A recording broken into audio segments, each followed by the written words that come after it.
Mesdames, messieurs, bienvenue dans le podcast du Monday Meeting. Et qu'est-ce que le Monday Meeting ?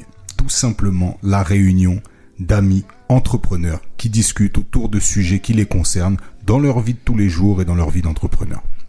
Le pitch est toujours un peu différent, mais les comparses restent les mêmes et je suis entouré de Félix. Yes, salut à tous. Et de Sergio. Salut. Et moi-même Vincent pour animer cette émission. Les gars, est-ce que vous allez bien déjà en premier lieu ? Bah ouais, toujours hein. On fait aller. Je commence avant même de lancer le thème de l'émission parce que en vous posant la question, je me suis rappelé d'une petite anecdote qui m'a marqué et dont je vous ai pas fait part. La dernière fois, je vais au cinéma. J'arrive en caisse et donc je suis avec mon popcorn, ma boisson. Je vais pour choisir mon siège et donc j'arrive, je pose ça sur la caisse, je dis bonjour et le gars me regarde, le caissier, il me dit « Comment vous allez, monsieur ?» Ah. Et je dis, en fait, je suis tellement concentré à me dire, je vais choisir le siège, que je lui dis, bah oui, bonjour. Et il me dit, non, comment vous allez ? Je dis, bah écoutez, bien, merci. Et je rigole, tu vois. Ouais. Incroyable. Et je lui dis, et vous ? Il me dit, bah ma foi, c'est plutôt une belle journée. Donc, bah maintenant, je vous laisse choisir votre siège. Mais je dis, mais là, c'est une relation client de malade. Ouais. Il y a une queue de dingue. Il y a... tout le monde est dans son rôle entre guillemets et lui il vient casser ce truc là pour installer une vraie relation qui dure pas plus de temps en fait. Elle a pas pris plus de temps que ça. C'est top, mais en même temps ça fait un peu suspect quand tu penses à la société française où tout le monde est un peu sauvage. Ouais, ça doit faire bizarre. Même si dans d'autres contrées c'est la norme. Ouais. Ça doit faire chelou quand même. Bah, moi ça m'a perturbé. Ouais. Et au final ça m'a perturbé mais en bien en fait. C'est-à-dire que je suis reparti avec un truc positif, tu vois. Non, carrément. Ah, c'est très positif. Et je pense que lui, peut-être dans son rôle un peu répétitif, il a essayé de trouver le truc un peu... comment je peux être plus utile que laisser les gens choisir leur siège et puis au revoir. Ou comment je peux passer une meilleure journée en ayant des relations humaines dans un truc de robot, en fait. Exactement. Et franchement, cool. Grand salut à lui. C'était au Kinépolis de Bretigny-sur-Orge. Et t'as pas un prénom là pour le name dropping? J'ai pas le nom. Tu vois, je suis pas allé aussi loin. Voyons. Je t'ai déjà il t'a tendu la perche, t'as pas saisi le truc. Non, ça va pas. Bon, en tout cas, voilà, ça m'avait bien surpris et je tenais à le mentionner. Bonne entrée en matière. Comme quoi, c'est important. Je viens de citer à la fois la marque, le lieu du cinéma. Donc, on voit à quel point les répercussions, elles sont bonnes en fait quand on a un bon employé en plus. Et si tu cites pas deux autres marques, on n'a pas le CSA sur le dos, non, ça va. C'est ce qu'on s'en bat pas les. En tout cas, j'ai jamais eu ce service-là au Belle Épine Pâté. Voilà, ça c'est clair et net. Et à l'UGC de Vélizy, pareil. Okay. Donc du coup. Voilà. Du coup, c'est réglé. C'est réglé. Ouais. Les gars, aujourd'hui, je voulais qu'on parle évolution.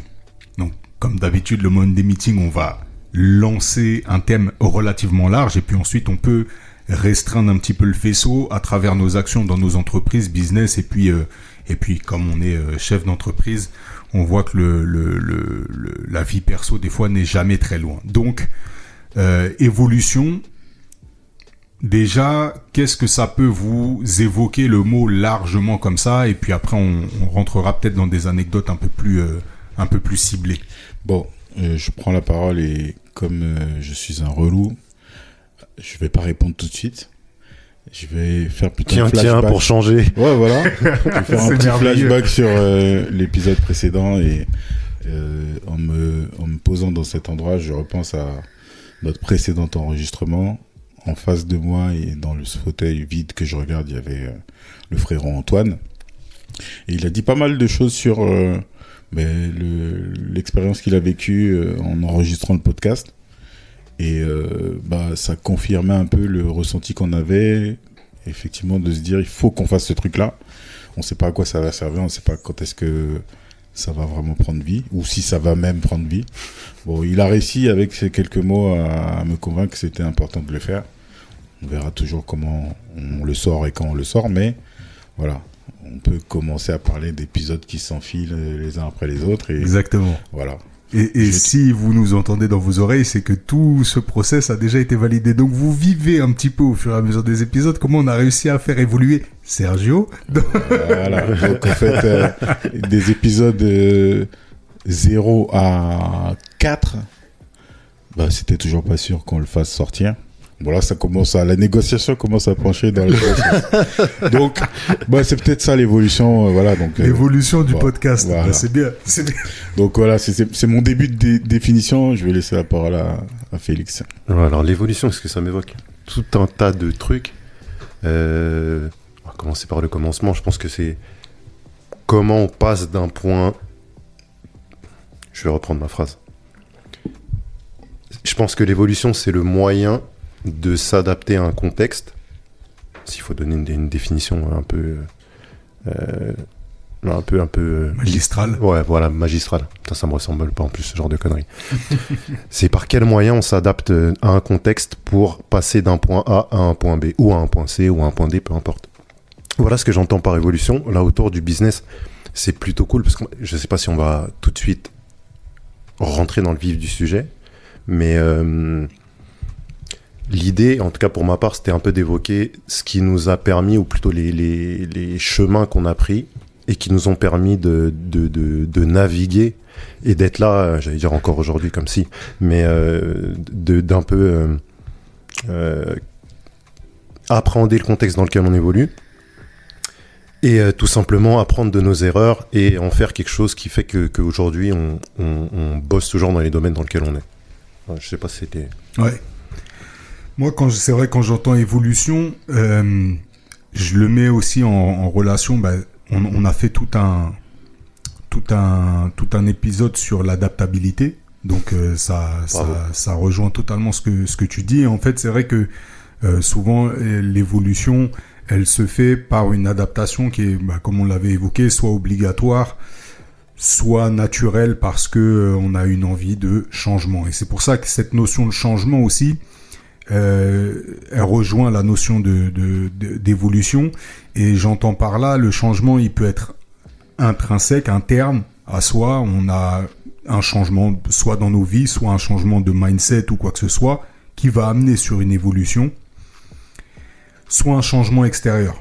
Donc un changement peut-être dans le marché, qu'on est en train de viser, de cibler ou autre, ou un changement de cible. Nous, on a pu le voir aussi dans notre business. On va rentrer peut-être un peu plus dans le détail après, mais c'est cette notion de changement qui amène l'évolution. Et après, quand je pose le mot comme ça, évolution, pour moi, il a une connotation positive. Mais est-ce que, justement, dans un exercice de pensée, l'évolution, elle peut être inverse, c'est-à-dire qu'une évolution pourrait être décroissante finalement, quelque chose qui dessert. Ouais. Carrément, je pense carrément. Dans la définition, c'est même le propre de ce mot-là. Une évolution, c'est aller d'un point A à un point B, mais c'est pas forcément monter ou progresser. Ça, je pense que c'est une notion aussi importante parce que il y a un truc dans l'action qui donne aux gens l'envie de toujours faire. Je m'explique. Pour moi, le fait des fois de ne rien faire correspond à une action qui est peut-être plus bénéfique que le fait de faire. Et est-ce que des fois on se fixe pas à ce truc-là, parce qu'on l'entend même dans le développement personnel et autres, aller se challenger, évoluer. Et cette notion aussi, elle peut être parfois, une fois qu'on n'a pas forcément stabilisé ou qu'on choisit le mauvais chemin, cette évolution, en effet, elle peut avoir aussi un côté négatif. Mais là, c'était juste un exercice de pensée pour... Ouais, moi, je me raccroche toujours un peu au proverbe, aux citations. Et c'est vrai qu'on te dit, le mieux, c'est l'ennemi du bien. Donc, c'est pas toujours vrai. Mais dans ce que tu cites là, évoluer pour évoluer, peut-être que c'est pas ni le moment, ni la bonne manière. Donc, ça peut être dangereux. C'est ça. Je reviens à qu'est-ce que c'est l'évolution pour moi. Quand je ferme les yeux, que je pense à ce mot-là, je vois surtout des images et je vois ce truc-là que tu as certainement vu en sciences nat, où tu as une sorte de sale bestiole qui sort de l'eau, qui commence à se traîner par terre, qui devient un machin qui est un peu courbé, et puis au final tu as un homme qui a à peu près fière allure, qui est encore bien poilu, bien dégueulasse, mais au moins qui se tient droit. Donc c'est un peu ça que je visualise. Et maintenant, je me raccroche surtout à ce que tu viens de dire sur le changement. Et encore une autre citation, je pense que c'est Héraclite qui dit rien n'est permanent sauf le changement. Et une fois que tu comprends ça et que tu te rends compte que, bah oui, en fait, tout est en train de changer autour de toi, que ce soit dans la temporalité, je veux dire, tu passes du lundi au mardi au mercredi, tu passes de midi à 13h, etc. C'est toujours en train de changer. Ouais. Donc ça peut revenir, ça peut être cyclique, mais c'est toujours en train de changer. Et ben ça veut dire, si on se raccroche aussi aux précédents épisodes, là c'est juste, on est en train de vendre les autres épisodes, hein, ça s'appelle du cross-selling. Donc les gars, allez écouter les autres épisodes. Quand on parle d'adaptabilité, oui, effectivement, il faut se rendre compte que le programme du lundi, c'est pas celui du mercredi, et le programme de cette année, c'est certainement pas celui de l'année prochaine. Donc forcément, tu dois t'adapter et bah, tu dois évoluer. Donc pour moi, c'est une notion quasi obligatoire. Maintenant, ça ne veut pas dire qu'il faut essayer d'évoluer tout le temps de manière très impactante, mais plutôt, oui, il faut essayer de voir un peu loin et se dire que bah, tu ne peux pas forcément rester à la même position et attendre que les choses se fassent, quoi. En fait, c'est ça, c'est que mon exercice de pensée, le but, c'est de se dire, est-ce que justement l'évolution est née d'une nécessité, en fait, personnelle ou due à ton environnement, tu vois. Et en effet, bah, je me dis, là, en discutant hein, rapidement, hein, c'est pas un truc préparé, mais qu'en effet... Non, sérieux. C'est vrai ça, c'est quand même un élément important à préciser, c'est que on n'a pas de trame dans notre podcast, hein, donc c'est vraiment une discussion. Ça fait pas très sérieux, mais c'est comme ça. Ah, c'est comme ça, c'est un peu nous, ça nous ressemble. Et bon, en tout cas, on a un thème. Mais je pense que c'est vachement mieux comme ça. Ouais. Sinon, je pense que ça ferait scolaire, calculé. Non. Ça manquerait d'authenticité. Comme on l'a déjà dit, c'est pas un tuto. Mais du coup, ouais, c'est ce que je me dis, c'est que donc, si l'évolution est née d'une nécessité, je pense qu'elle est bénéfique. Et en effet, si c'est de l'évolution pour l'évolution, c'est peut-être dans ces moments-là qu'interviennent les mauvaises décisions et je le répète encore une fois, mais ça c'est un principe qu'on voit aussi beaucoup en investissement. Mais le fait de ne rien faire est déjà une action importante en fait et un grand choix, une grande décision. Bah, je pense que oui, quand c'est raccroché à un choix. L'immobilisme, on va dire avec une connotation passive, ça peut poser problème. Mais effectivement, si tu choisis de ne rien faire, là pour moi c'est différent de si tu ne choisis pas. De subir quoi. Voilà, c'est-à-dire si tu ne prends pas de décision et tu attends que le soleil, la lune et tous les astres soient alignés, là c'est problématique. En général ça se finit pas très bien. Si on raccroche ça un petit peu au business, est-ce que vous arrivez à cibler des évolutions mineures, majeures, des choses qui ont porté ses fruits ou qui ont été nécessaires ou qui ont été obligatoires et peut-être même si on continue du coup dans le même exercice de pensée, est-ce que vous arrivez à cibler aussi des évolutions qui ont été un petit peu moins bonnes et qui ont été corrigées par la suite ou autres ou des choses alors avant de juger de la qualité ou du résultat de l'évolution, je vais faire un petit rappel sur mon parcours déjà, où par nécessité entre guillemets, j'ai dû évoluer parce que mes centres d'intérêt ont un peu shifté et je suis tombé sur des choses qui me plaisaient moins alors que je pensais qu'elles me plaisaient beaucoup au départ. Donc comme j'expliquais, j'ai suivi des études en maths informatique parce que j'étais plutôt bon en maths au collège et au lycée. Et au final, je pensais pousser en maths et j'ai été dégoûté par, je te l'avais déjà dit, les maths abstraites. Donc j'ai choisi l'informatique, puisque je faisais les deux, et j'ai poursuivi mon cursus là-dedans. Sauf que, quelque part dans ce chemin-là, j'ai été rattrapé par quelque chose qui me démange depuis que je suis jeune, c'est le dessin, l'art. Et quand ça m'a rattrapé, je me suis dit, bon, je vais pas tout jeter à la poubelle. Comment je fais pour évoluer doucement, donc ne pas jeter tout ce que je viens de faire, mais me raccrocher à quelque chose qui est dans cette lignée-là, mais dans laquelle je me charge de cette passion qui m'anime. Donc je trouve un subterfuge, c'est de me lancer dans le design et le multimédia. Donc il y a toujours un fil rouge. On a l'impression que je prends des grands virages, mais en fait dans mon esprit tout est cohérent. Donc j'atterris dans des études multimédia. Et puis, en sortant de là, j'ai plein de propositions, enfin, j'ai plein de possibilités. Et j'ai choisi donc l'univers de la communication et du marketing. Donc déjà, dans ce parcours-là, il y a une évolution dans l'apprentissage, mais il y a aussi une évolution dans les choix que je fais. Et forcément, la personne qui, entre guillemets, traverse, je ne vais pas dire subir parce que c'est pas le bon terme, qui traverse donc ces différentes choses, forcément évolue. Voilà. Donc, on n'est pas encore arrivé à l'étape du business, mais je pensais que c'était quand même important de parler de tout ça parce que tout ça fait l'être que je suis aujourd'hui avec sa complexité, sa polyvalence et ses intérêts qui, justement, peuvent encore changer. Voilà, donc je suis complètement ouvert justement à l'apprentissage. Dans un épisode précédent, cross-selling évidemment, je parlais d'intelligence artificielle et du fait que je m'intéressais à ces nouvelles choses qui se présentent à nous et qu'il fallait pas rester justement statique et immobile par rapport à toutes ces nouvelles choses qui se passent autour.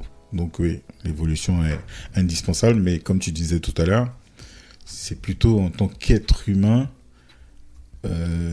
Et ça s'applique évidemment à mon business qui fait partie de moi, mais voilà, c'est plus intrinsèque.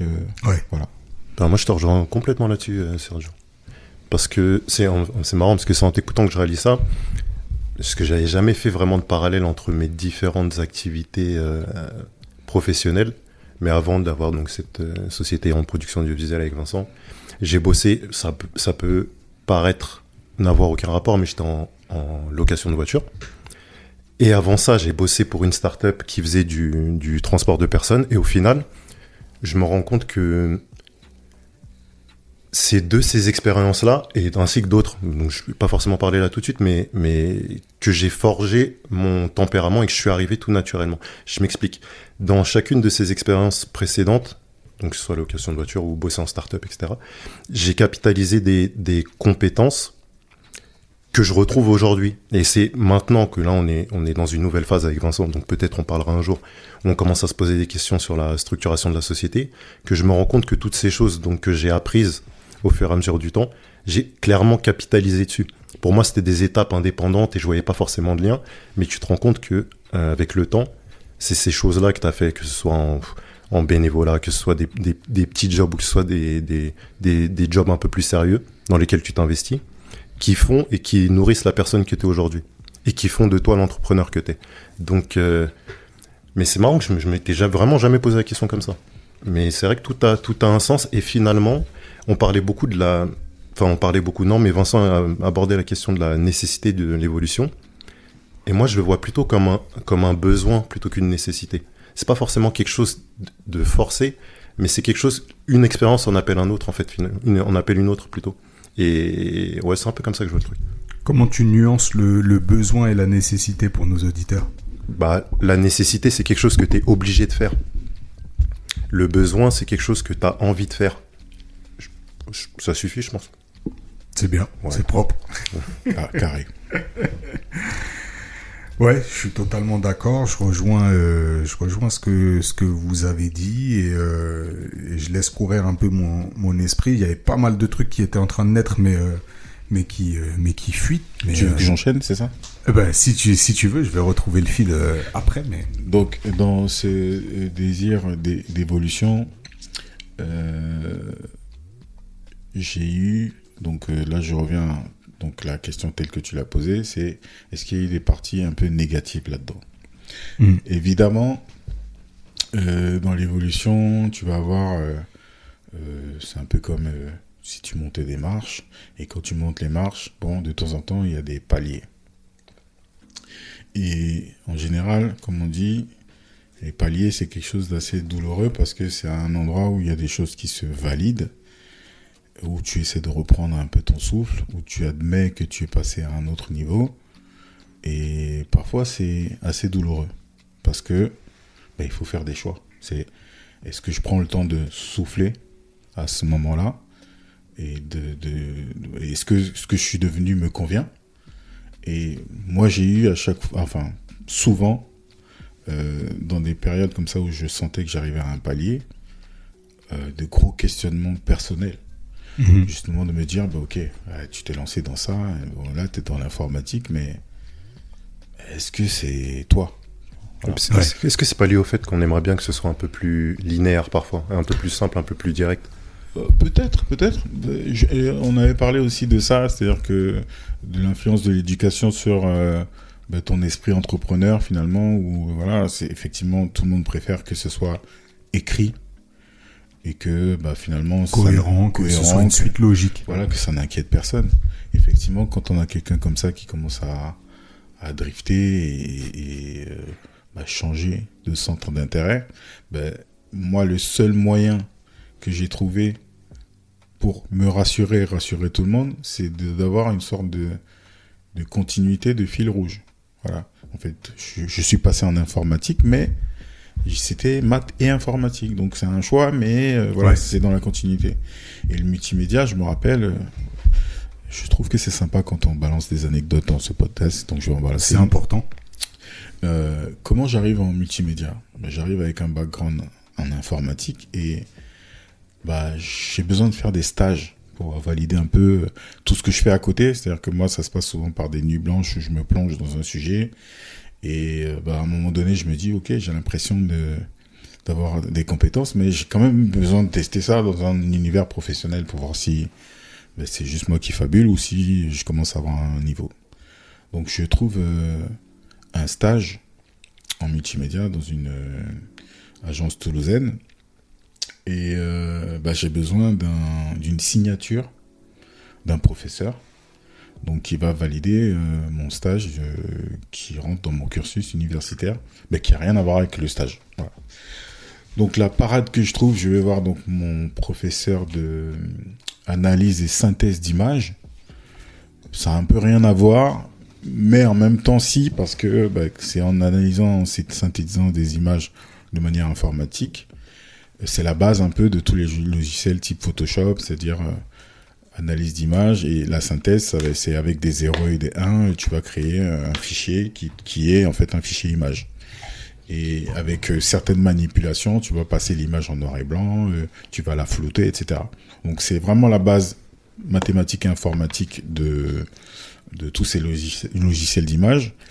Mais c'est comme ça que j'ai pu raccrocher les wagons et aller voir ce monsieur qui m'a signé ma convention de stage. Voilà, donc la petite anecdote. Et donc c'est comme ça que j'atterris dans l'univers du multimédia. Tu raccroches les wagons à ton cursus initial et ce que tu aimerais entreprendre. Ouais. Voilà, donc ça devient carrément autre chose, mais il y a une suite logique. Maintenant que je le raconte, effectivement, si tu vois mon CV et que tu vois comment c'est parti en vrille dans tous les sens, tu peux te dire c'est peut-être pas logique, mais si en fait, c'est-à-dire que c'est comme je disais, c'est ne pas abandonner un bagage pour en prendre un autre, c'est charger le bagage que tu as déjà sur le dos, ajouter une corde à ton arc, comme on peut dire aussi, et finalement construire un personnage complexe, complet, polyvalent, ce que tu veux comme terme, mais voilà, qui est difficile à expliquer parce que ça peut sonner comme un être fanfaron qui dit en fait je sais faire beaucoup de choses.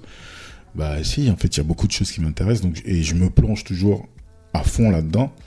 Et bon, on a encore le temps, on est juste à quelques 24 minutes de podcast. Et du coup, je vous raconterai dans quelques minutes comment ça s'applique justement à mon entreprise. Mais voilà. C'est très important là, donc pour les managers, les recruteurs qui écoutent ce podcast, et je sais qu'ils sont nombreux, puisqu'on le diffuse déjà depuis pas mal d'épisodes. Quand vous êtes face à un CV, et que vous voyez, parce que ça c'est l'ancienne doctrine managériale. Je sais pas ce qui est exactement instigé maintenant dans les cursus scolaires pour les écoles de management et compagnie, mais à l'époque,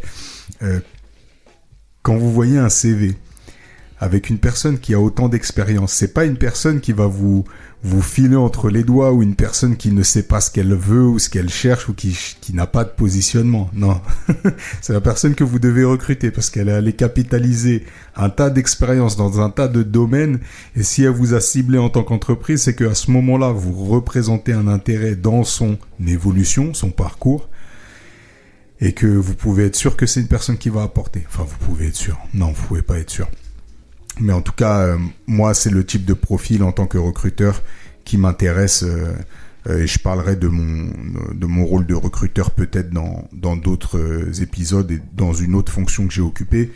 Mais en effet, c'est des profils que je trouve enrichissants, intéressants. Après, peut-être que j'ai un biais, le biais personnel, puisque c'est ce genre de CV que moi je pourrais présenter avec on m'appelle le slasher, bien gentiment. Ouais. Donc un slasher, c'est quelqu'un qui multiplie les activités, ou bien les domaines de compétences, ou les centres d'intérêt.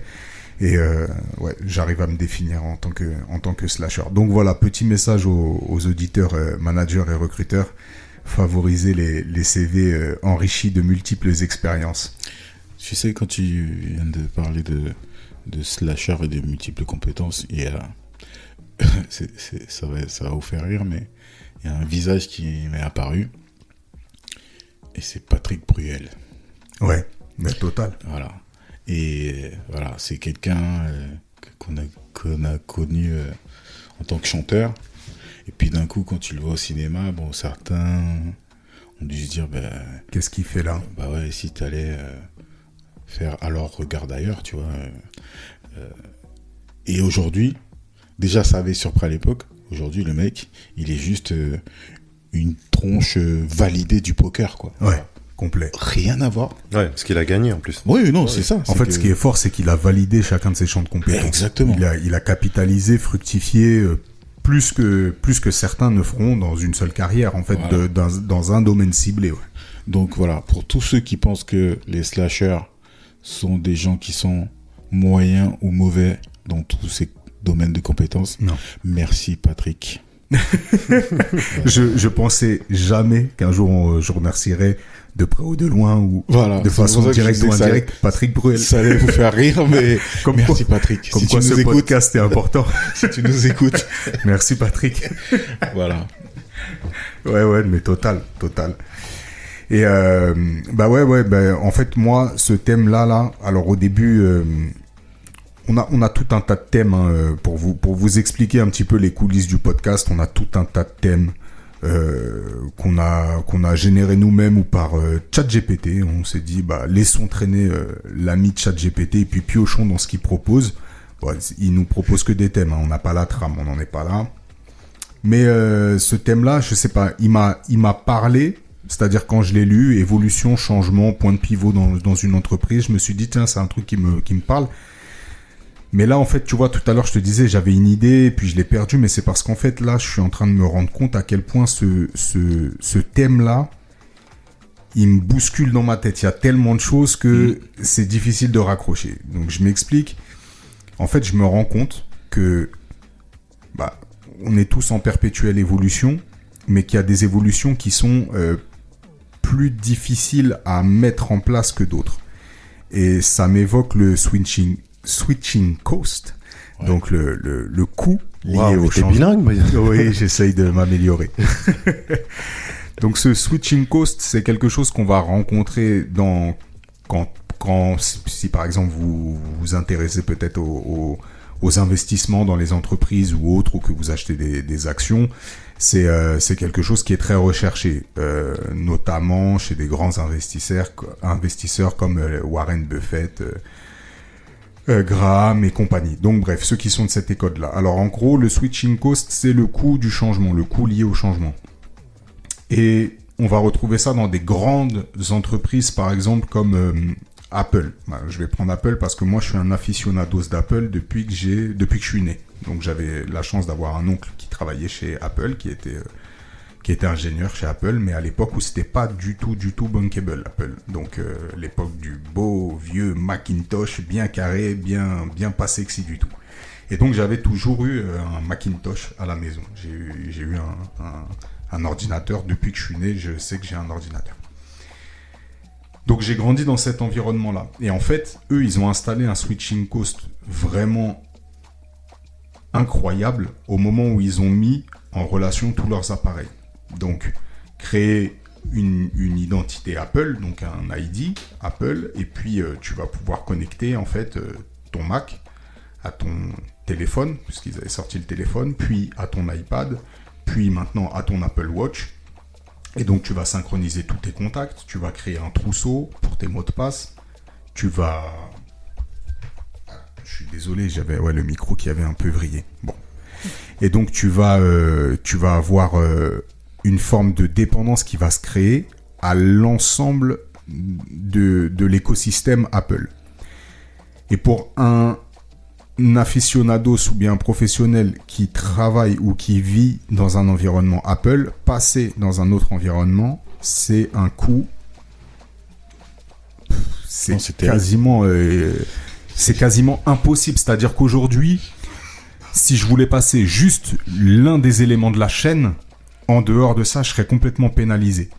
Je vais pas pouvoir avoir, je sais pas, sur l'Apple Watch par exemple, je vais pas avoir mon suivi au niveau de la santé ou quoi que ce soit, ou même quand je reçois une notification, je vais pas avoir Siri, que je vais pouvoir répondre à mes messages ou quoi que ce soit.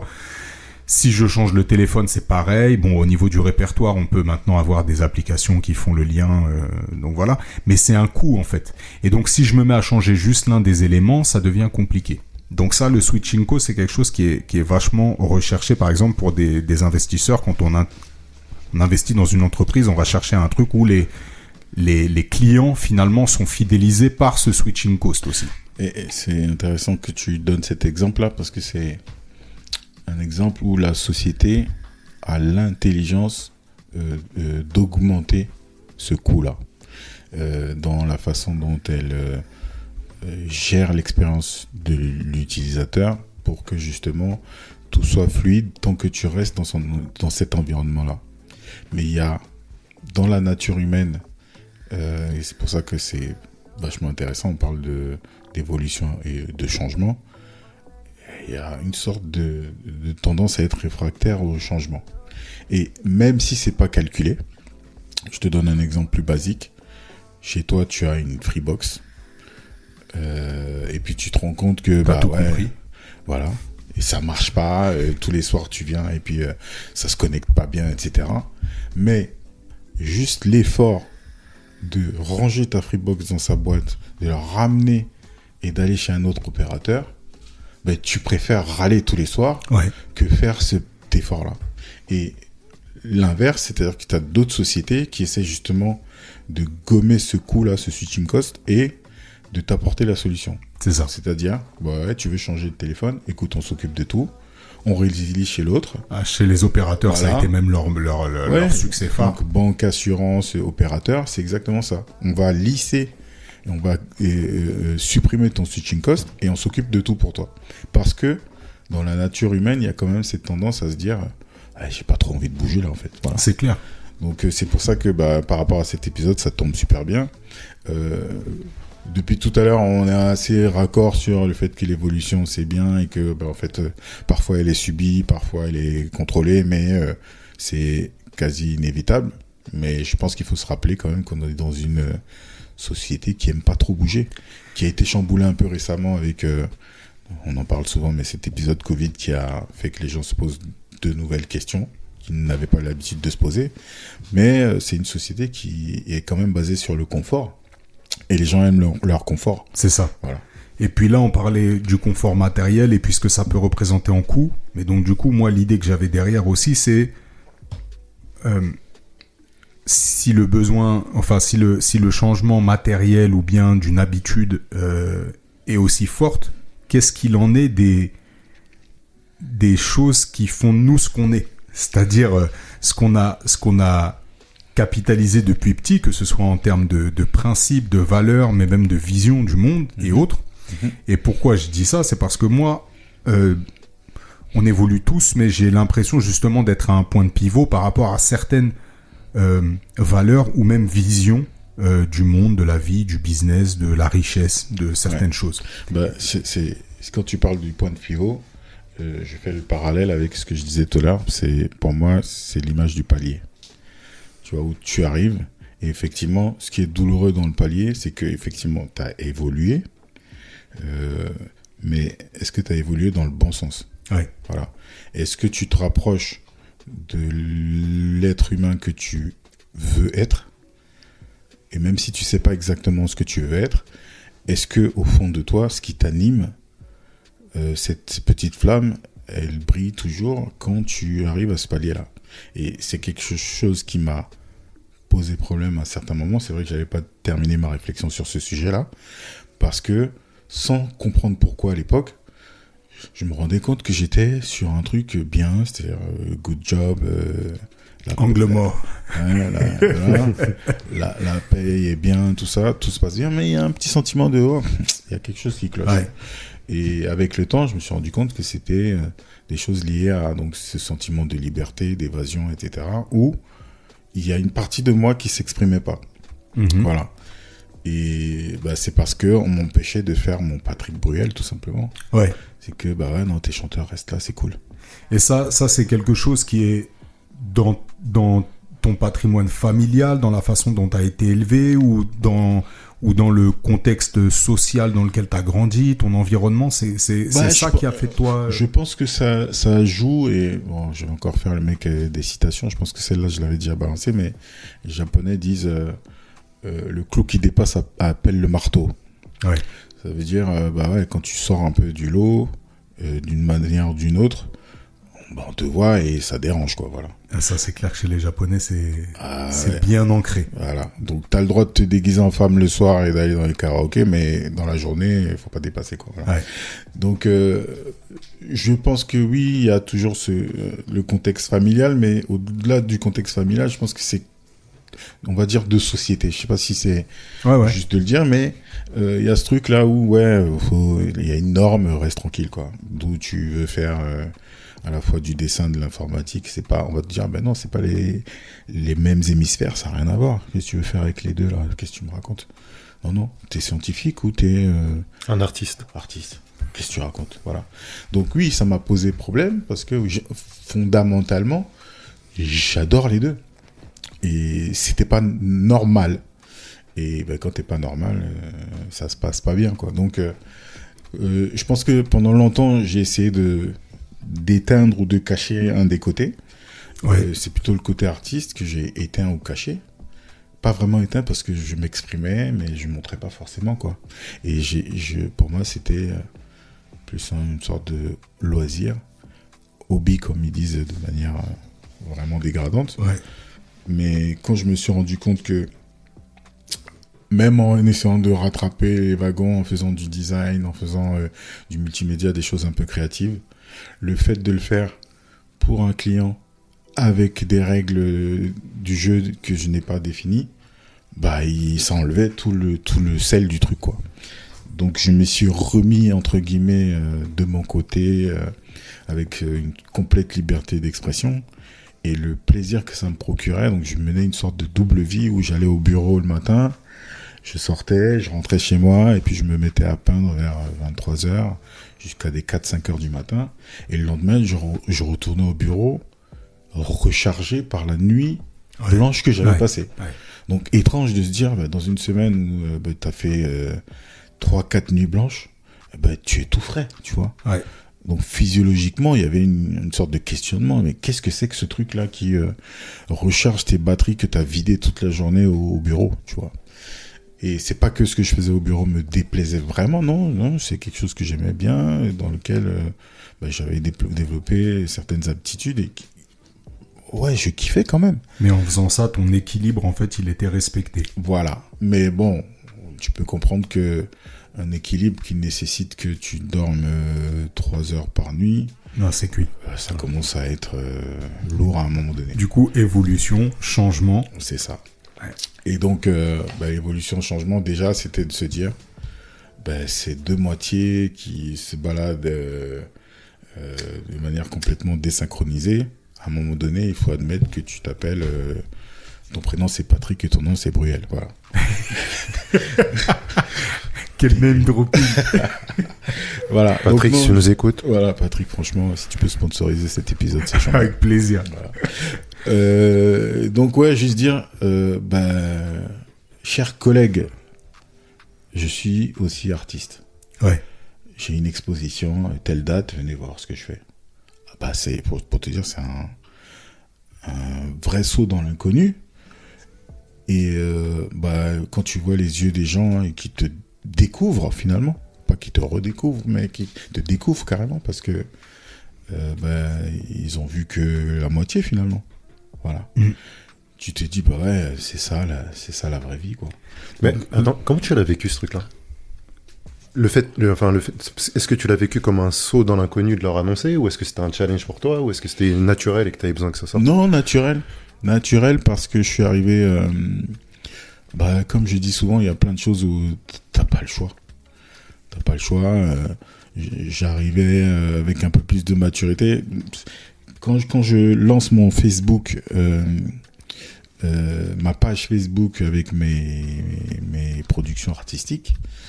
C'est des collègues de l'époque, donc des gens qui étaient assez proches, à qui j'ai montré 2-3 photos sur mon téléphone, et c'est eux qui me disent mais t'es malade, pourquoi tu caches ça, mets ça sur ton Facebook. Je dis non, je vais faire une page, ça sera pas sur mon profil, je vais faire une page, comme ça je peux la détruire à tout moment, voilà, comme ce podcast.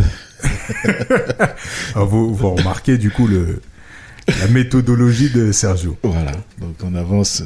On évolue lentement avec possibilité de retour en arrière. Exactement. Mais c'est marrant parce que c'est un peu le mode, tu vois, parce qu'on est dans le monde de l'image, c'est un peu le mode de Photoshop, tu vois. Il y a deux manières d'aborder Photoshop. Et nous, on a choisi le mode non destructif. Exactement. Et ça, c'est marrant parce que c'est le concept, c'est pour expliquer rapidement pour ceux qui l'ont pas, c'est vous importez une image dans Photoshop et puis il y a deux manières. Soit vous traitez l'image directement, soit vous appliquez, on va dire ça grossièrement, des calques, des superpositions de calques qui vous permettent de supprimer un calque qui ne vous plairait plus et continuer à travailler sur la même image sans devoir repartir à zéro et sans avoir à détruire finalement votre image et à le redémarrer depuis le point de base. Donc c'est marrant, ce travail non destructif, c'est quelque chose que j'essaye d'appliquer dans tout ce que je fais maintenant. Mais c'est marrant de voir à quel point toi tu l'as appliqué à ta vie. À ma vie, parce que si tu raccroches à ce que j'ai dit au début, j'évolue, j'avance dans mon cursus et certains vont vous dire c'est de l'indécision. Non, c'est une volonté de pas jeter ce que j'ai déjà fait. Voilà, donc c'est j'avance. Je vais tester des choses. Je pense que ça, comment dire, cette façon de faire aussi est rassurante. Donc je pense qu'on en a parlé, les risques, etc.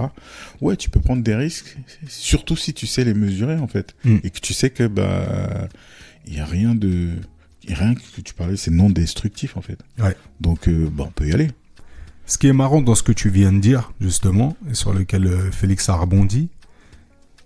C'est que l'évolution, elle vient de soi. Et bien souvent, je vais arrêter de poser ça comme des vérités. C'est vraiment des axes de réflexion, mais est-ce que l'évolution, elle ne se fait pas aussi dans le regard de l'autre? C'est-à-dire que toi, tu vas évoluer, et est-ce que cette évolution, voilà, j'arrive à formuler, est-ce que cette évolution, elle ne se valide pas à partir du moment où c'est visible pour l'autre et que lui-même à capter cette évolution, qu'il arrive à la cerner et que il puisse l'entériner dans son logiciel interne en t'abordant, tu vois. Je prends un exemple. J'ai démarré dans le monde de la musique. Donc j'ai démarré en tant que rappeur.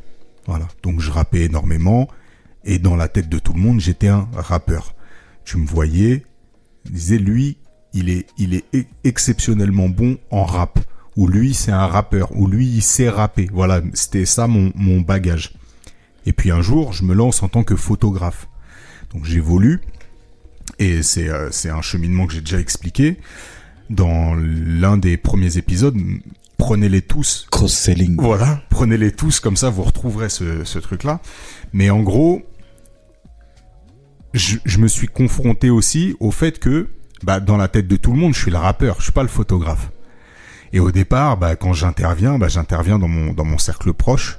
Et puis il faut installer cette image jusqu'au jour où on voit mes images, et puis ensuite il faut le confirmer, c'est-à-dire que ça part d'un engagement finalement que tu arrives à faire envers toi-même, puis tu vas l'affirmer auprès de tout le monde si tu as envie de vraiment continuer dans cette voie-là, jusqu'au jour où cette évolution elle est actée par l'ensemble en fait, par toi-même mais aussi par les gens proches. Je sais pas si je suis clair et ce que vous en pensez.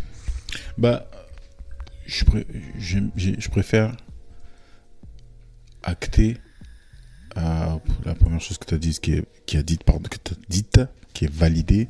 C'est un peu la même chose, mais ce terme me dérange parce que dans les faits, ça marque une vraie différence, le fait que les gens te voient autrement, parce que on est quand même dans une société et même si tu te déclares tout seul artiste et que tu produis tes choses tout seul, à un moment donné, il y a des gens qui vont consommer ça, entre guillemets. Donc, il y a le rapport à l'autre, c'est-à-dire que tu t'exprimes, c'est aussi pour que les gens entendent ton message ou voient tes images ou écoutent ta musique. Voilà.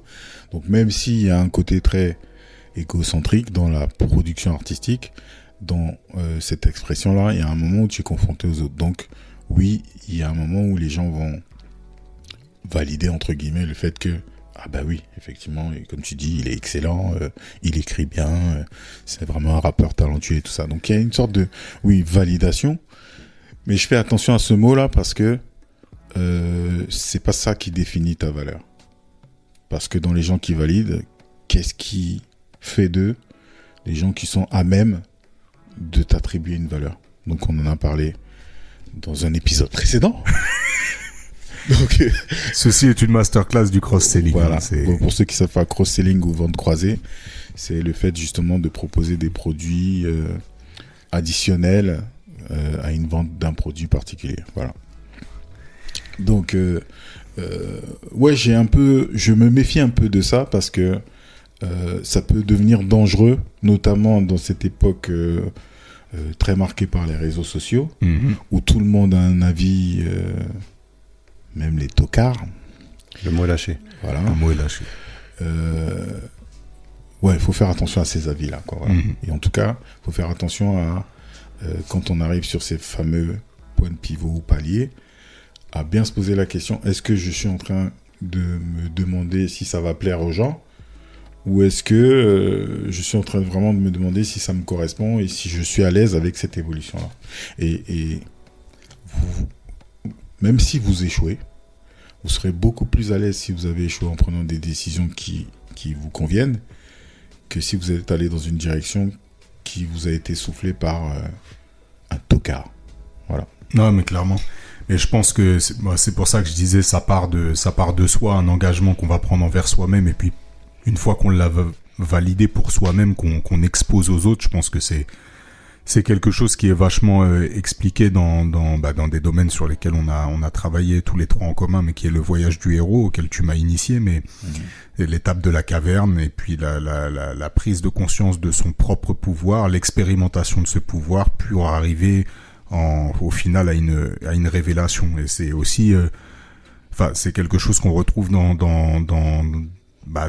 je sais pas, 99% du storytelling de toute œuvre d'aventure, c'est ça, d'aventure, de cheminement, et mais c'est marrant de voir aussi l'évolution en fait du regard extérieur, en fait, du monde que le monde va porter sur notre propre évolution, et ça peut prendre du temps, et pour ma part en tout cas, c'est jamais quelque chose qui m'a découragé, et au contraire je trouve que ça a été un stimuli, parce que c'est quelque chose, le contraste en fait m'intéresse, et je vais te prendre en exemple Sergio.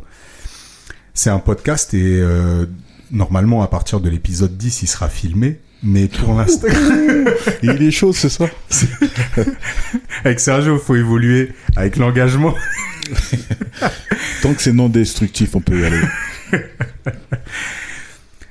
Donc c'est un podcast et donc vous avez pour l'instant que les voix, vous n'avez pas les images. Je trouve ça marrant d'ailleurs l'évolution de ce podcast, puisque là aujourd'hui on est sur un type de matériel qu'on est amené à faire évoluer, puisqu'on prend goût à cet exercice et qu'on a envie de le faire croître. Et donc on a un nouveau matériel qui arrivera prochainement et vous pourrez nous mettre en commentaire si vous avez noté justement le changement. La diff de qualité. Et donc je reviens si on investit dans le vide. Ouais. Jamais. Non destructif. Jamais. Ce matériel servira d'une manière ou d'une autre. D'une manière ou d'une Amen. autre. Et donc l'auditeur ne te voit pas. Et donc, moi, je te vois, je t'ai vu, et la première fois que je t'ai vu, c'est fou, on est tous avec notre background, notre vécu, et ce qui nous entoure, ce qu'on a déjà vu, et donc on se raccroche à ça. Et donc jamais, au grand jamais, j'aurais pu me dire que tu étais peintre, dessinateur. Parce que quand on te voit, au premier abord, donc pour décrire Serge, c'est quelqu'un qui en impose, comme on va dire. Fais gaffe à ce que tu vas dire. Le gars est chargé, c'est ça qu'on dit chez nous.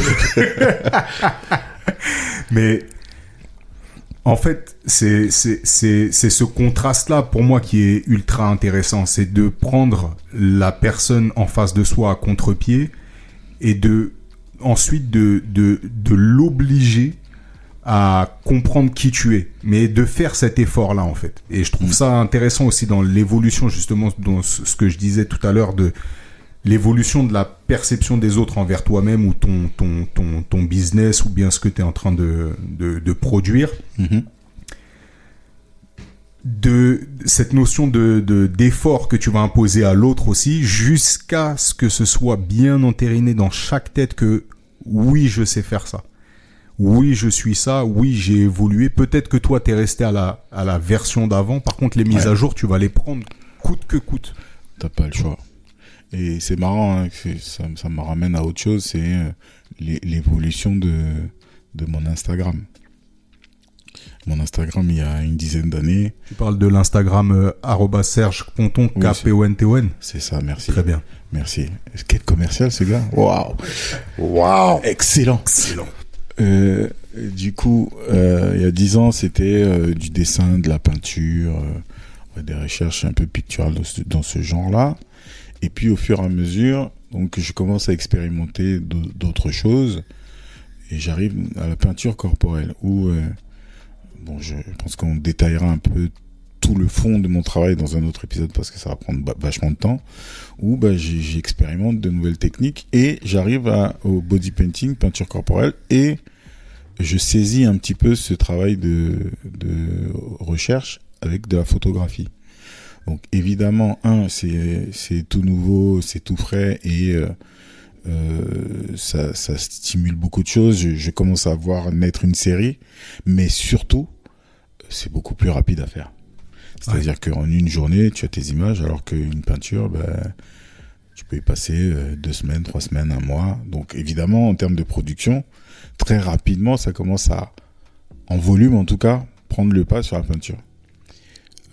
J'en fais un peu plus aussi, effectivement, mais mon Instagram évolue et donc les gens qui tombent dessus 5 ans plus tard, pour eux, ils sont sur l'Instagram d'un photographe.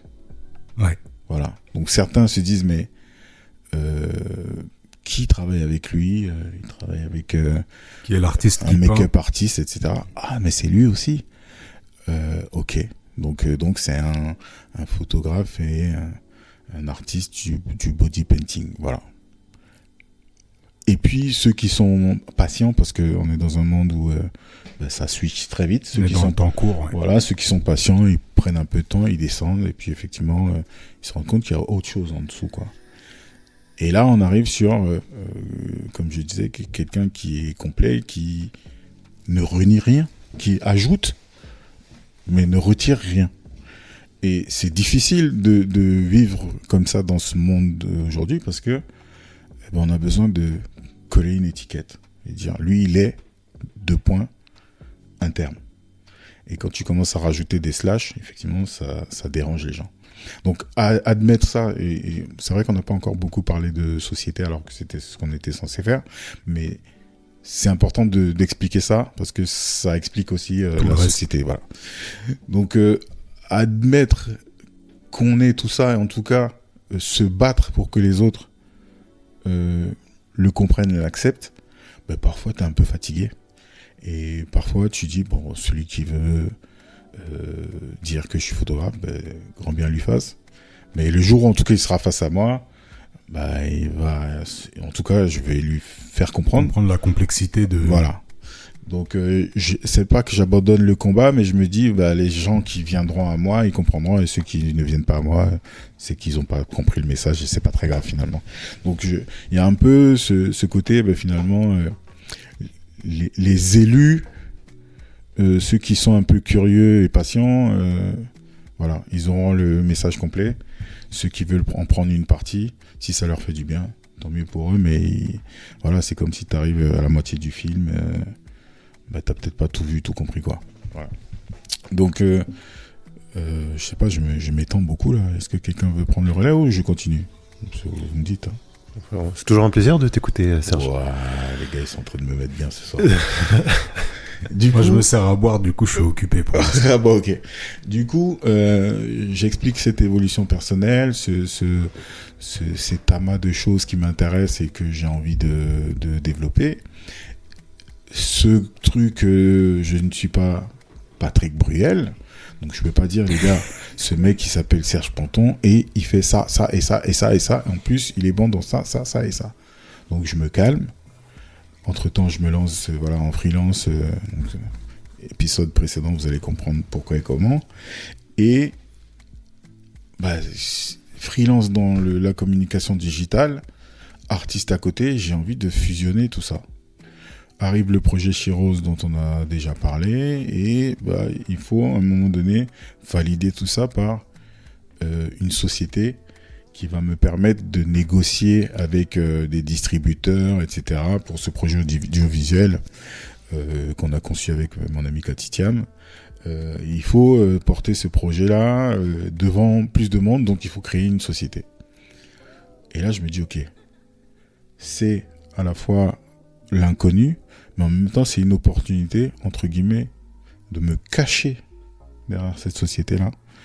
J'utilise ces termes exprès, parce que on en parlera dans un autre épisode, mais une grande partie de mon travail artistique, c'est justement de faire tomber les masques et de montrer les gens tels qu'ils sont. Mais c'est un peu comme un piège que je tends, et je dis, bon, au lieu d'aller expliquer aux gens pendant longtemps tout ce que je viens de faire, on est déjà dessus depuis presque 1 heure, à essayer d'expliquer que c'est quelqu'un qui a un parcours particulier avec plein de centres d'intérêt qui ont forgé l'être humain, l'artiste, le professionnel que je suis devenu. Je vais mettre devant en fait un branding et le nom d'une société. Mais là encore, on rejoint exactement ce modèle non destructif auquel moi aussi je me suis conforté en fait, dans lequel je me suis conforté, pardon. C'est justement, mais je pense que c'est le propre de ceux qui entreprennent pas mal de choses, c'est comment justement une entité, une compétence ne va pas desservir l'autre. Et donc je m'explique, par exemple, si j'avais gardé par exemple mon nom de rappeur pour être photographe, ou bien que ça avait été le nom de ma société, clairement là j'aurais pas eu ça se serait pas forcément bien passé. Ouais. Voilà. Et si dans mon activité de photographe je me présentais en tant que rappeur, il y a aussi ce problème là. C'est qu'on va se dire non, là je suis pas au bon endroit en fait, je suis venu chercher un photographe, pas un rappeur. Ouais. Mais c'est assez français ça comme démarche. Hein. C'est assez français complètement, mais ça rejoint qu'on n'accepte pas le fait que les gens aient plusieurs casquettes, parce que c'est vrai que c'est une problématique qu'on a tous plus ou moins rencontrées, mais finalement c'est des questions qui se posent pas aux États-Unis par exemple. Ouais, c'est sûr que Jamie Foxx est autant chanteur de R&B qu'acteur. Ouais, ou Drake, ou enfin il y a une liste ou catcheur, acteur, chanteur, basketteur. Shaquille O'Neal, enfin en fait il y en a énormément. Ouais. Et j'ai l'impression que c'est un peu un truc, je sais pas si c'est franco-français, mais j'ai l'impression qu'en Afrique, c'est pas spécialement comme ça. Qu'aux États-Unis, c'est pas forcément comme ça. Dans le monde anglo-saxon, de façon générale, c'est pas forcément comme ça. Et ouais, mais ça m'interpelle un peu, ce truc-là. Non, c'est vrai. Mais c'est exactement ce qu'on disait. C'est en gros, est-ce que t'es un peu le fruit de ton environnement et là, ta façon de penser ou même ta façon de construire finalement résulte de ça, des phénomènes de société. Et là encore, c'est marrant, c'est que la société, elle change, elle aussi. Elle évolue. Carrément. Et je trouve qu'on a une nouvelle génération, mais on va le voir, ne serait-ce que... Enfin, je vois l'évolution qu'on a. C'est-à-dire que là, autour de nous... Enfin, nous, ici, on est tous entrepreneurs, mais autour de nous, la plupart des gens de notre âge sont soit dans l'entrepreneuriat, soit y ont touché une fois, soit aspirent à le devenir. Et on a clairement changé de modèle de société, ça a clairement évolué.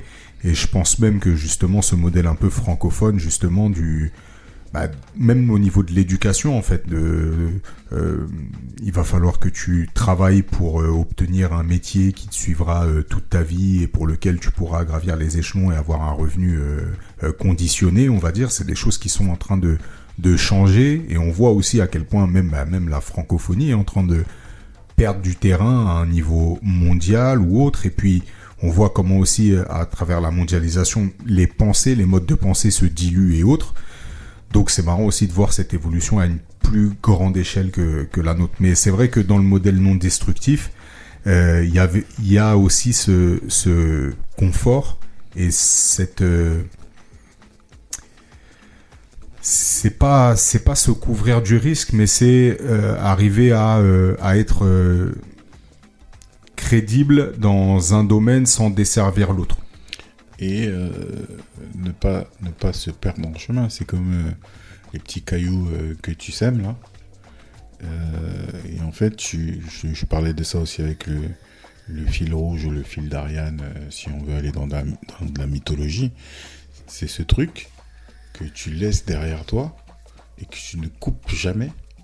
Et quand tu arrives justement à ces fameux points de pivot ou de palier, etc., et que tu te poses plein de questions et que tu sais pas s'il faut aller à gauche ou à droite, tu te dis, finalement, c'est pas très grave. Si je vais à gauche, je viens de placer un petit caillou là où je suis. Et si c'est pas bon, je reviens en arrière et je partirai à droite, quoi. Un checkpoint. Voilà. Donc, tous ces checkpoints, milestones, tout ce que tu veux, te permettent de tenter, justement, d'oser encore plus. Parce que, comme on dit, ça ne détruira pas toute l'œuvre. Exactement. Ça détruira peut-être la dernière tentative, mais c'est comme les sauvegardes dans un jeu vidéo. Tu peux y aller, là, tu peux tenter le salto arrière et le tir d'1 kilomètre. Si tu rates, tu viens à l'étape d'avant et tu refais. Voilà. Et d'ailleurs, c'est comme ça que tu comprends comment ça fonctionne et dans la suite du parcours, tu sais que ça c'est acquis et tu reviendras pas dessus. Les fameuses étoiles. Si je vous renvoie à un épisode précédent sur le Real Madrid et ses étoiles de champion, ça ne s'arrache pas du maillot. Une fois que tu as gagné, c'est bon. C'est ça. Là. Ouais, tout à l'heure, je parlais justement de ces points de pivot et je dis ça parce que je me rends compte que ça fait plusieurs années que je suis sur des points de pivot qui sont quand même majeurs et quand j'entends par majeur, c'est vraiment des choses qui sont ancrées dans notre inconscient depuis la petite enfance en fait, justement certaines pensées qu'on peut des fois appeler pensées limitantes, mais c'est pareil, c'est un peu comme la résilience. Je trouve que le terme il est parfois galvaudé parce qu'il y a des pensées qui sont pas limitantes, c'est juste des pensées en fait, et ces pensées là elles sont ancrées et parfois elles t'empêchent pas d'agir, mais elles t'empêchent d'être une autre personne ou une autre version, ou en tout cas de capitaliser autre chose qui est ailleurs, parce que c'est tellement... ça peut tellement créer une fracture avec ce que tu connais que justement tu n'essayes pas de rentrer dedans. Et pour être beaucoup plus explicite, et je pense qu'on fera un autre épisode là-dessus, mais c'est le rapport à la richesse par exemple. Et je vais parler de richesse financière, mais c'est... Il y a pas mal de fois où je me suis rendu compte que je pouvais accéder à un certain, c'est même pas un certain niveau de vie, mais je pouvais, ça se raccroche un petit peu avec la valeur, mais je pouvais augmenter ma valeur et j'avais toujours justement ce switching cost qui était important au moment d'augmenter justement ma valeur, mon pricing ou autre. Et c'est que avec beaucoup de temps, beaucoup d'analyse et beaucoup on va dire de contenu aussi extérieur que je me rends compte à quel point justement cette évolution, elle est plus problématique que d'autres parce que elle est inhérente à certaines valeurs ou certains principes qui sont vraiment ancrés et avec lesquels je me suis construit en plus. Ouais. Et c'est pour ça que je me disais justement, est-ce que toute évolution est bonne? Et plus j'avance là-dedans, plus je me dis qu'en fait, des évolutions comme celle-ci, c'est des choses qui se font dans le temps et qui se font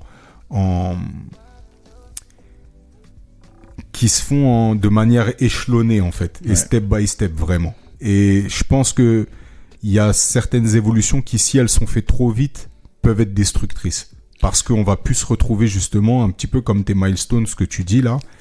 Si ça fait trop longtemps que t'en as pas posé, il y a peut-être un moment où tu as du mal à te raccrocher avec la dernière et tu t'égares un peu, tu sors de ton chemin, quoi.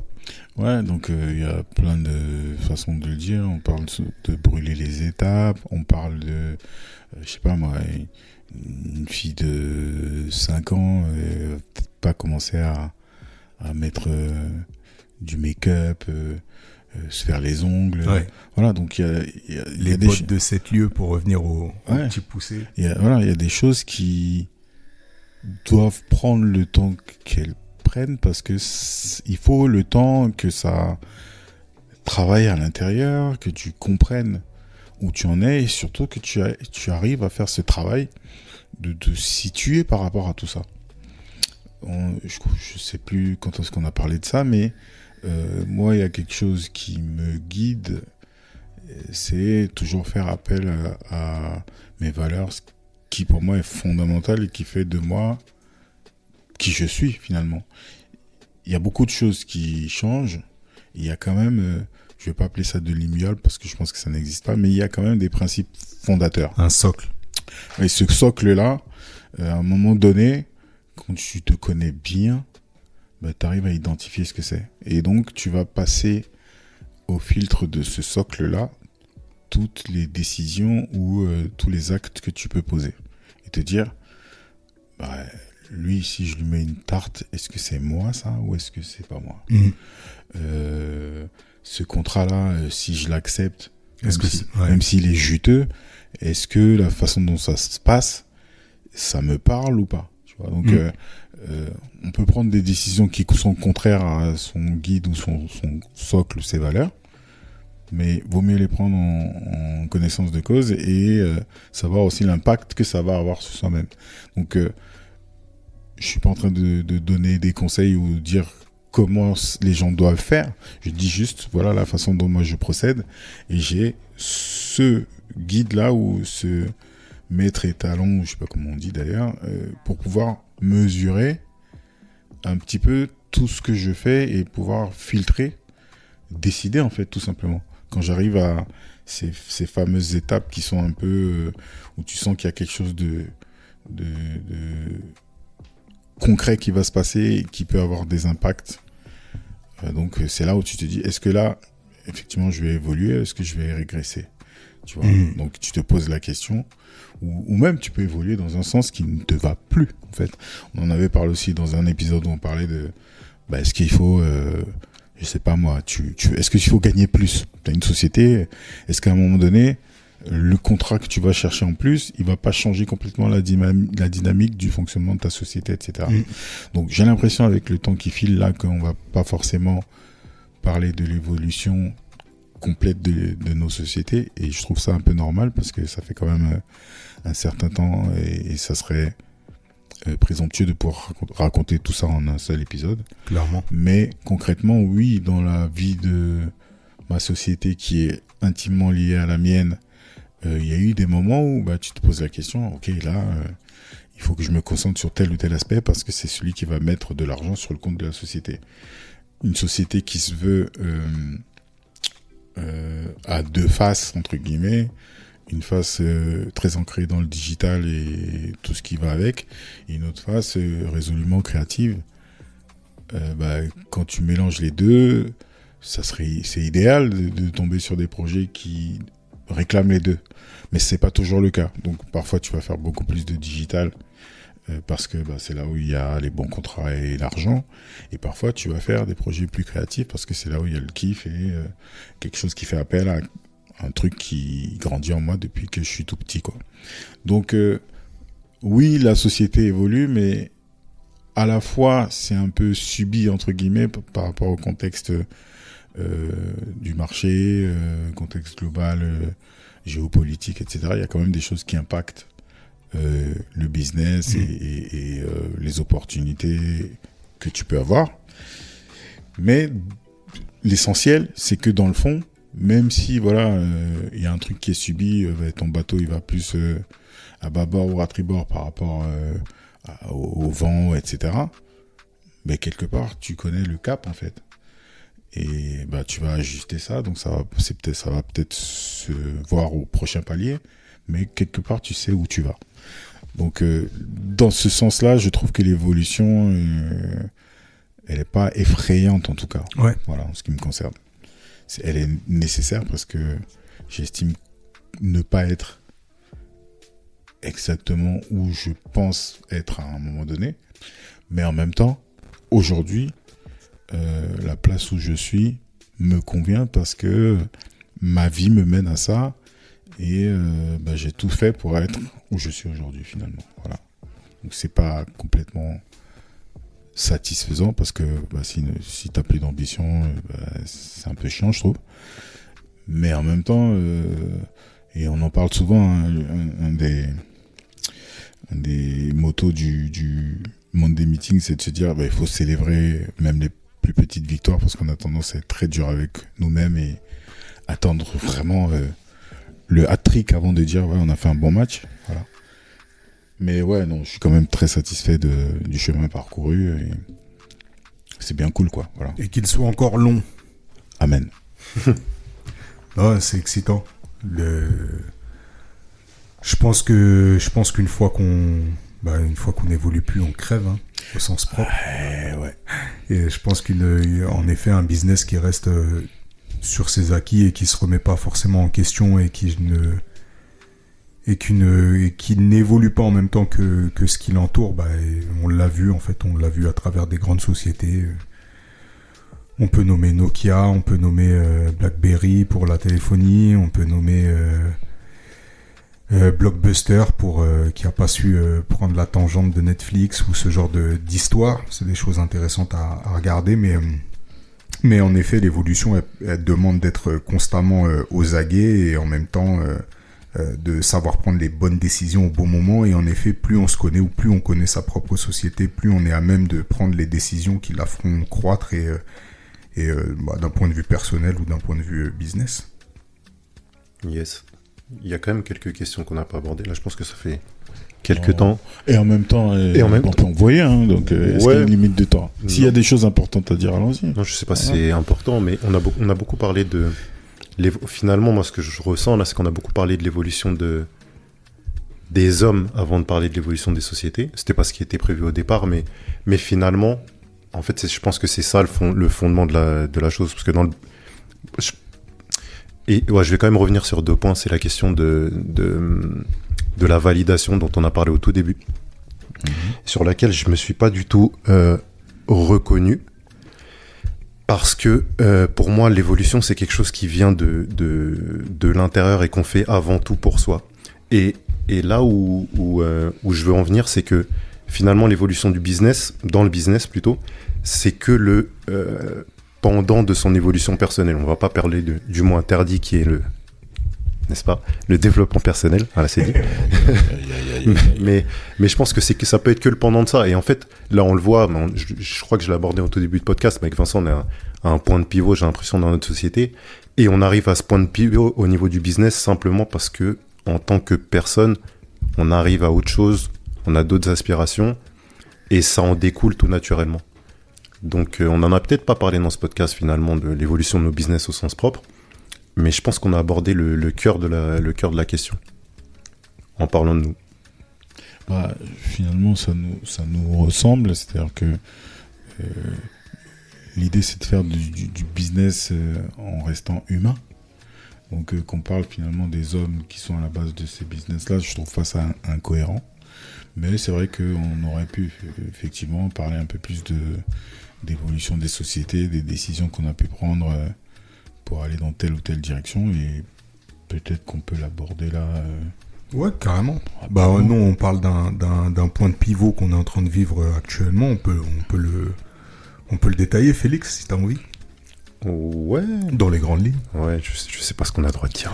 Regarde, déjà, Vincent, tu avais parlé comment on appelle ça, d'un truc qui validait, entre guillemets, le fait que tu sois un vrai entrepreneur, c'est le site internet. Ouais. Donc là, vous êtes en pleine refonte de site internet. Le site internet est totalement refondu. Bon, voilà, donc on peut en parler. Il est totalement.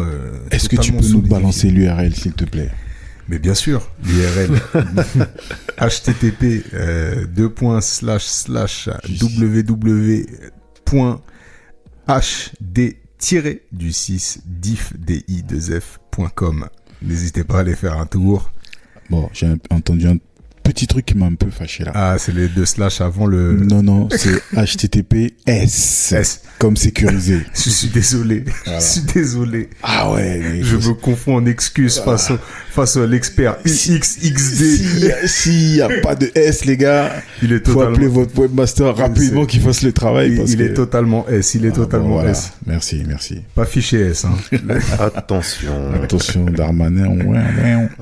Il y a eu une refonte du site, en effet, qui correspondait totalement à notre nouveau branding et surtout à notre nouvelle vision, entre guillemets, de la société et de ce qu'on voulait en faire et surtout là où on voulait l'amener. N'est-ce pas? Et là, on voulait s'amener nous aussi, avant tout ça. Exactement. Parce qu'on refait le site, parce qu'on a une nouvelle cible, mais on a une nouvelle cible parce qu'on veut gagner plus d'argent. Clairement. C'est dit. Mais c'est marrant parce que c'est ce qu'on est en train de se dire depuis quelques temps, mais tout part de la pensée qui crée un sentiment qui va entraîner des actes et ensuite des résultats, et je pense que... Ouais, c'est ça en fait. C'est ça. Et c'est dans ce sens-là que ça va en fait. Et c'est là où je voulais en venir tout à l'heure, c'est que là, on refait le site. De ce site découlent des nouvelles landing pages pour pouvoir lancer de l'AdWords, etc. Pour pouvoir mieux toucher la cible qu'on vise maintenant. Mais en fait, ça vient d'abord du fait qu'on veut augmenter notre vie. Je sais pas si ça se dit. Le niveau de vie, ou en tout cas, ouais. Ouais, qu'on veut. Et ça part de là, en fait. Donc, ça, la pensée part de, comme tu l'as dit, la pensée qui mène au sentiment qui mène aux actes. Puis au résultat. Qui mène au résultat. Du coup, HDDiff, aujourd'hui et demain, c'est quoi? C'est quel type de projet? Bah, si on revient déjà sur HDDiff hier, je te laisse la parole, Félix. HDDiff hier, c'était une société qui s'adressait aux petits commerçants et petits artisans pour leur proposer des vidéos simples à mettre, qui pouvaient présenter sur des réseaux de publicité collaborative. Je ne sais pas si ce terme a besoin d'être expliqué ou pas.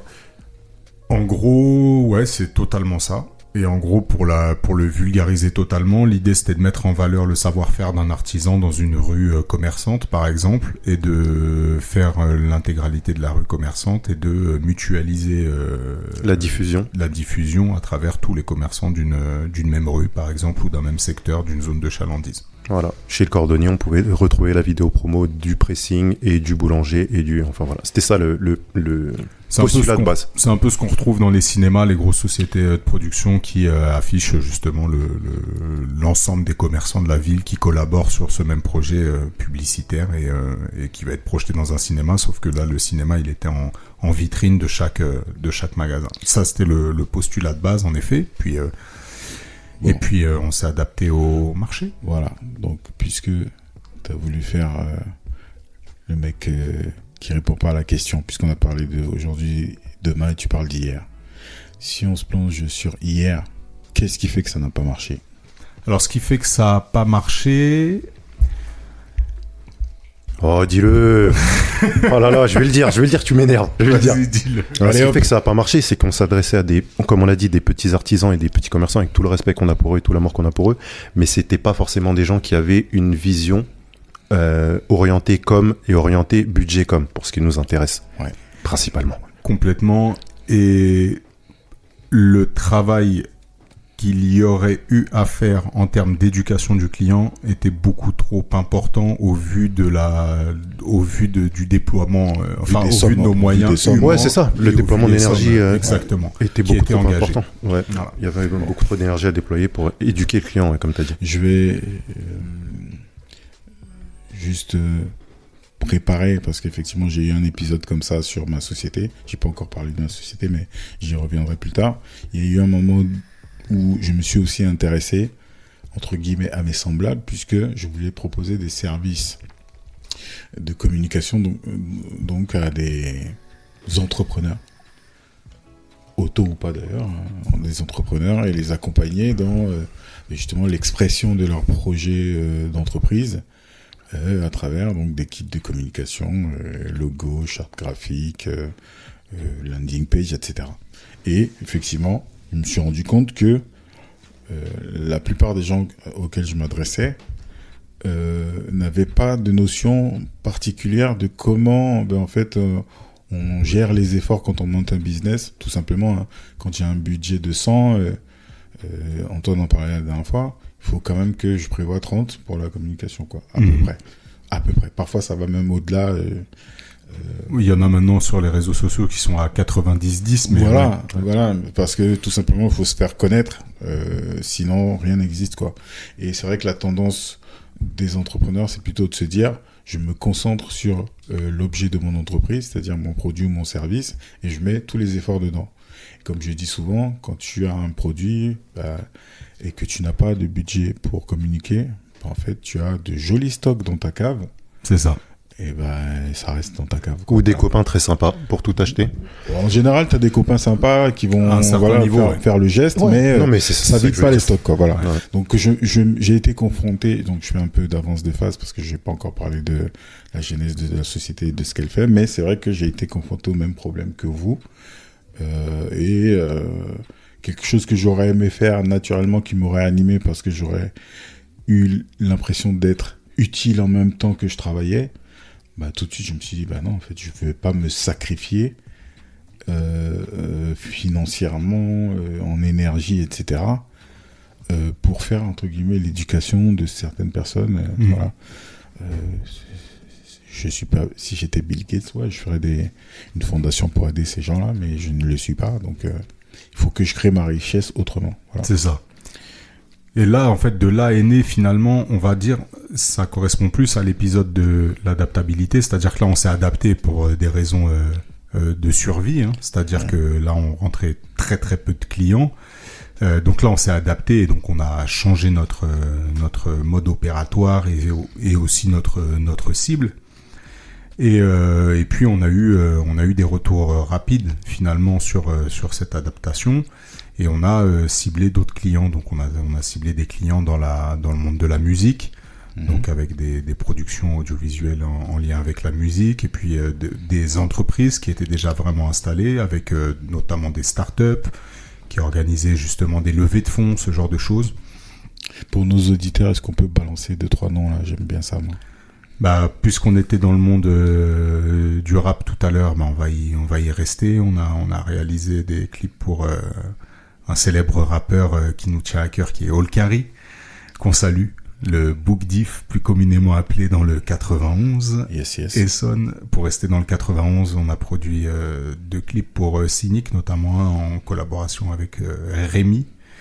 Voilà, et puis après on a fait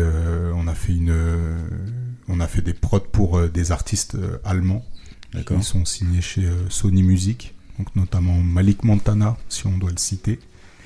Et Iron aussi, un autre artiste allemand. Donc là, voilà. Et puis, en fait, peut-être que tu peux rebondir là-dessus, Félix, mais c'est vrai que c'est un peu ce volet production avec justement ce type d'entité qui nous a amené à évoluer et à changer aussi notre façon d'entreprendre. Ouais. Et en fait, c'est comme ça, c'est un peu comme ça qu'on s'est construit. Donc, il a repris l'idée.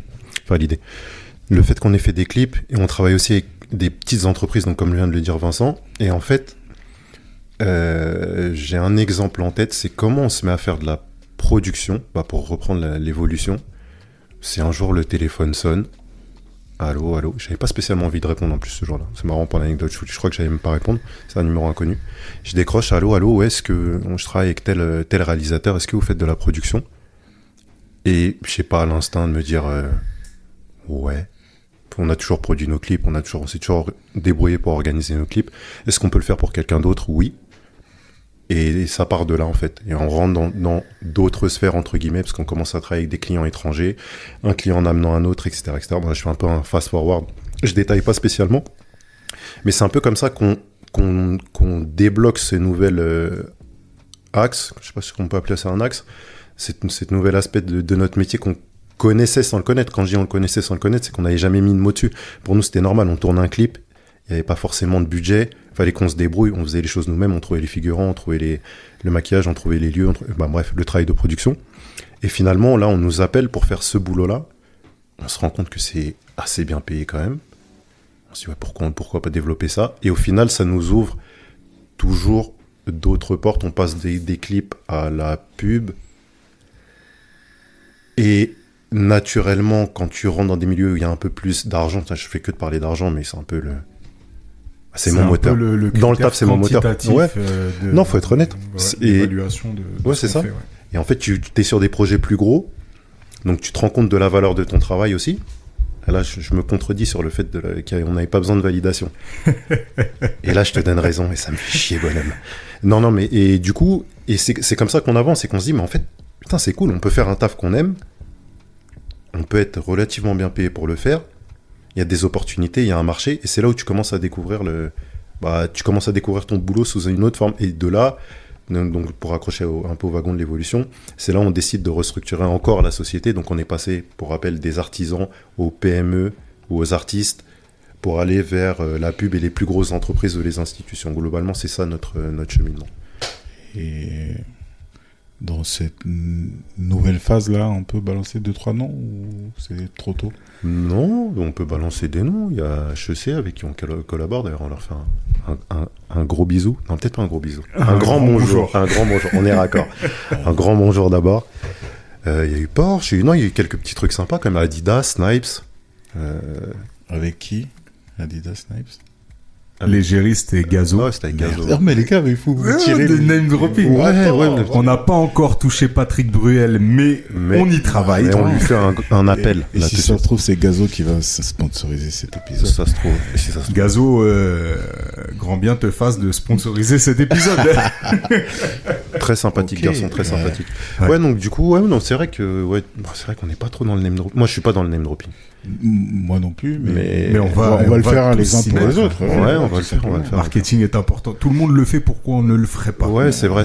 Non, c'est important. Parce qu'on voit toujours, enfin moi je vais parler pour moi, je vois toujours l'étape d'après. Pour moi, j'ai jamais été vraiment impressionné par ce qu'on fait. Non, c'est pas la question. C'est juste qu'à un moment donné, il faut aussi admettre que vous avez bossé sur des projets intéressants avec une certaine réussite et une certaine visibilité. Donc, si ça se trouve, il y a plein de gens qui ont vu ça, qui savent pas que c'est vous. Donc, à un moment donné, peut-être. Faut rendre à César ce qui est à César. Non, c'est sûr. Et puis dans cette logique justement d'ambition, c'est un peu ce qu'on s'est dit et comme on structure les choses aujourd'hui, c'est justement on a commencé en étant réalisateur à faire nous-mêmes et puis maintenant on est totalement parti dans une logique justement de chef d'entreprise. Et c'est vraiment, et ça je le dis pour ceux qui nous écoutent, c'est vraiment deux choses différentes et je pense que ça vaudra tout un épisode, mais on parlait de liberté, donc passer du salariat peut-être à l'entrepreneuriat et même pour certains juste au prestat ou on va dire je perds mes mots. Soloprenariat? Non. C'est la fatigue. Ah ouais, mais là, parce qu'on le dit pas. Hein. C'est la fatigue, ça. Mais il est 1h32 du matin. L'heure des braves. Allez, gamin, ressaisis-toi, gamin. Voilà. Bon, écoute, déjà, voilà. Une chose à dire, c'est effectivement l'épisode est lent et on prendra la décision par la suite de voir si on le coupe en deux ou si voilà, parce qu'il y a encore des choses à dire. 1h30. Mais en gros, oui, passer du salariat à l'entrepreneuriat, c'est une étape, et passer de l'entrepreneur, l'auto-entrepreneur la société, à une chef société d'entreprise. et à devenir ensuite chef d'entreprise. Donc avec ce que ça comporte de délégués, D'emmerdement. voilà, Dis les c'est termes. ça. Il est tard, on peut dire les termes. Ça demande une évolution de son workflow, de sa manière de travailler, de structurer, Et de sa manière de penser aussi. et de penser. Ouais. Exactement. Sa manière de penser. Et voilà. Donc voilà l'évolution pour nous de la société. On y reviendra de toute façon sur l'ensemble de nos sociétés, sur ce qu'on fait un petit peu plus explicitement au fur et à mesure des épisodes. Et donc, si vous avez aimé cet épisode, n'hésitez pas bien sûr à mettre les 5 étoiles, commenter, parlez-en à vos amis, mais surtout, activez la cloche pour YouTube qui arrivera bientôt et oh là là, écoutez les prochains épisodes. Restez connectés. ouais. On a dit plein de choses. Hein. Ouais. On s'arrête là ou vous avez encore des petites... Ah, me chauffe pas. On pourrait parler des heures, mais je pense qu'il faut qu'on en garde sous la pédale pour les autres épisodes. Donc promis, prochain épisode, Tu vas dire les chiffres. Apparemment, tu Non. dis les chiffres au prochain je épisode. vais parler... pour l'instant, personne ne sait comment s'appelle ma société. Exactement. Ouais, je suis à deux doigts, je suis à là, deux on doigts de spoiler, tease. là. On Voilà. tease et le nom de la société ainsi que le contenu sera dévoilé au prochain épisode. Waouh, c'est chaud. Et voilà, C'est chaud. c'est réglé. Du coup, c'est quoi le thème du prochain? Non, on va pas arriver. Je peux pas citer le nom de ton entreprise, mais ce sera le thème. Non, mais je pense que en plus au vu de ta société, le concept de chef d'entreprise et entrepreneur, ça peut être quelque chose d'intéressant. Ouais. Mais en plus, c'est pas ma société, c'est notre société. Bon, j'expliquerai tout ça au prochain épisode. Exactement.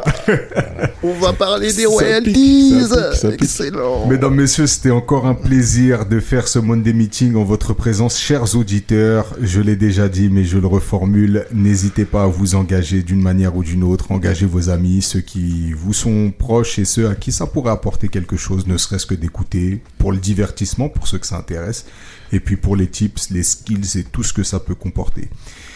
On vous souhaite une agréable semaine. On ne sait pas encore si ce sera hebdomadaire, mensuel ou autre. Ben, vous le saurez de toute façon puisque ça fait déjà plusieurs épisodes que vous nous suivez. Et comme j'ai l'habitude de dire, on est forcément amené à se revoir. Et d'ici là, prenez soin de vous. Yeah. Bye bye.